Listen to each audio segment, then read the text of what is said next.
As a beginner fan of our beloved girlfriend, Formula One, by now you must be confused about so many terms you keep on hearing at every race from mostly commentators and other F1 experts like myself. Well, in this video, I'll be teaching you 5 terms you should know as a beginner fan of Formula One. Hi, it's Edric and welcome to the channel. Straight up, starting from the basics, we need to know about one of the most popular terms you will hear about while watching a race, and that is Max Verstappen crosses the line to take victory. No, not that. DRS, known popularly as drag reduction system, is a tool which temporarily reduces the downforce and aerodynamics of an F1 car, therefore leading to increased top speed. It is mainly used to overtake a car that is directly in front of another car that is behind it. You get the point? When the car is in DRS mode, you see the rear wing sort of flip open, and it's always used on the straight, because on the straight the most important thing is top speed, and just before the corner you see the rear wing flip close again, but leaving it open can cause some serious problems like what happened to Marcus Ericsson. Most racing circuits have up to 2 DRS zones where DRS can be used, except for places like Monaco, which has 1, and Bahrain, which has 3. Now, like DRS, which is an advantage for the car behind, oversteer is when the rear wheels lose traction, causing the car to spin out of control. Oversteer can also be an advantage to a skilled driver because skilled drivers can use controlled oversteer to rotate the car and achieve faster corner exits, allowing them to gain a competitive edge. This happens during a turn when the driver applies more power than the wheels can handle. Max Verstappen is a big fan of oversteer. Well, he's a professional.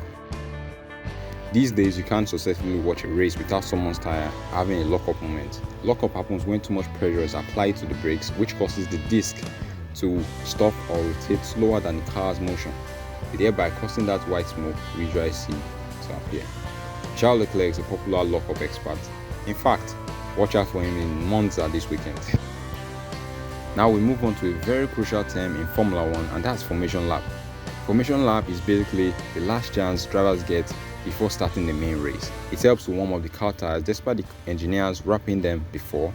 It's also a chance for the drivers to familiarize themselves with the track conditions. The cars line up according to how they qualified and proceed to move slowly for one lap so as to maintain their positions, because overtaking is not allowed here. Penalties are ready to be dished out to any defaulter. We usually see drivers use different techniques to warm up their tires, usually driving in a zigzag way.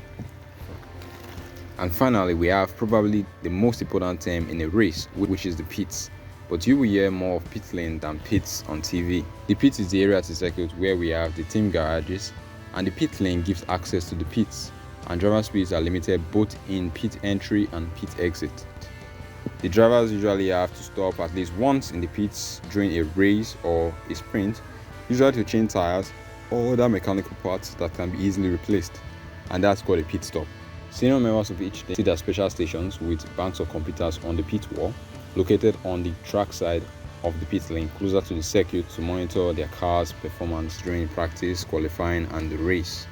One question that comes to mind is that, is it a must for drivers to pit? And the answer is not really. Some drivers have done it in time past. In fact, at the 2021 Turkish Grand Prix, Esteban Ocon finished the race without making a single pit stop, thereby becoming the first driver to do so since Mika Salo at the rain-soaked Monaco Grand Prix in 1997.